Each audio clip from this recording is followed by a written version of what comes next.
In what world does it make sense for immigration policy to be based on what's best for the immigrants as opposed to what is best for their hosts? And I use that word hosts very much on purpose. The reason that we have an immigration problem is that for its many, many, many faults, people coming to the USA prefer to be here instead of where they were, leading to the inescapable conclusion that the place they were was a mess. Now, it's one thing to have emotional sympathy for people going through hardships in other parts of the world, but it's not our job, and it can't be our job to clean up messes made by the rest of the world. If you want to clean up the world's messes, by all means, join the Peace Corps or give to your favorite international charity, but please don't confiscate my money and please don't confiscate my country in order to assuage your troubled conscience. I remember when the term seeking political asylum was generally understood to refer to cases of high-value assets wanting to leave their country and bring their skills here. Now, these days, those seeking political asylum are far too often seeking to flee messes that they themselves helped to make.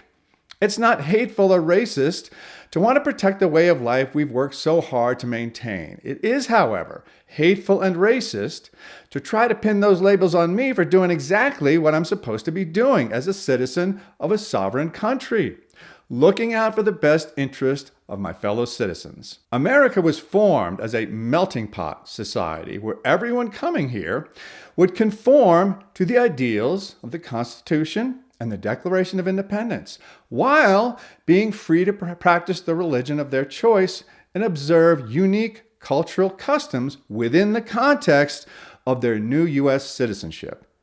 Due to the warped policy of the left, America has become something very different, a kind of salad bowl society, where the idea of American-style freedom and American way of life has been tossed aside and even demonized in favor of political policies and cultures that threaten the very nature of the country immigrants presumably came here for.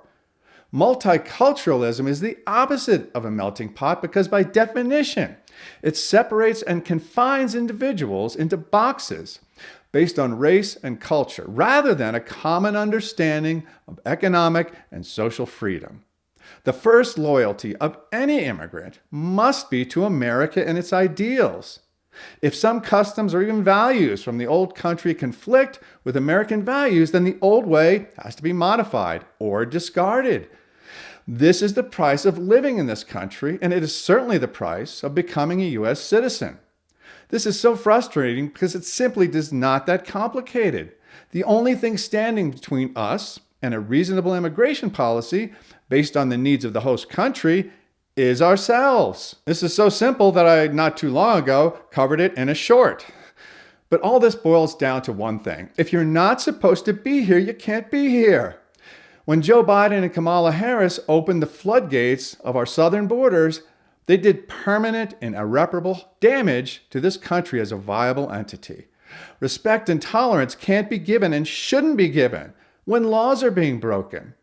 The result has been an increasingly fragmented society where respect and tolerance are increasingly rare. How could it not be when the disrespectful and intolerant views of the left are imposed on us for so long? We have to finally say that's enough. And we have to say it loudly enough and long enough that we start to recover the unique place that was once the United States of America.